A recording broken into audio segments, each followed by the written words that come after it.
Armstrong கொலை வழக்கில் கைதானவர்களின் குண்டர் சட்ட நடவடிக்கை ரத்து செய்யப்பட்டிருக்கிறது. ஆம்ஸ்ட்ராங் கொலை வழக்கில் கைதானவர்களின் குண்டர் சட்ட நடவடிக்கை ரத்து செய்யப்பட்டிருக்கிறது என்ற அண்மை செய்தியை பார்க்கிறோம். கூடுதல் விவரங்களை வழங்குவதற்காக செய்தியாளர் சுப்பையா இணைந்திருக்கிறார். சுப்பையா, எந்த அடிப்படையில் குண்டர் சட்ட நடவடிக்கை ரத்து செய்யப்படுவதாக நீதிபதிகள் அறிவித்திருக்கிறார்கள்? என்ன விவரம்? பகுஜன் சமாஜ் கட்சியுடைய மாநில தலைவராக இருந்த ஆம்ஸ்ட்ராங் கடந்த ஆண்டு ஜூலை 5ஆம் தேதி தனது வீட்டு அருகே வெட்டி கொலை செய்யப்பட்டார். இந்த வழக்கில் 27 பேர் கைது செய்யப்பட்டு சிறையில் அடைக்கப்பட்டுள்ளனர்.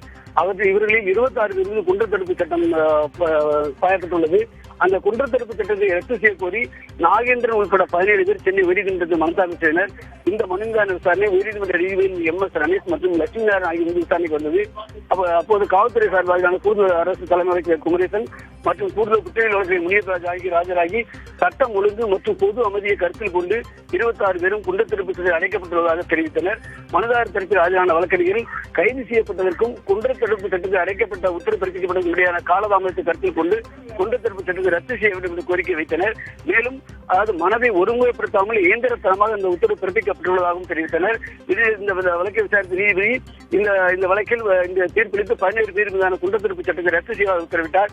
ஏனென்றால் இதில் குண்டர் தடுப்பு சட்டம் போடும்போது காவல்துறை ஆணையர் இதில் சரியான முறையில் தனது மனதை செலுத்தவில்லை என்றும் கடந்த ஓராண்டு ஆகி இந்த வழக்கில் எந்த விதமான முன்னேற்றம் ஏற்படவில்லை என்று தெரிவித்த நீதிபதிகள் இந்த குண்டர் தடுப்பு சட்டத்தை ரத்து செய்துள்ளனர். விவரங்களுக்கு நன்றி சுப்பையா.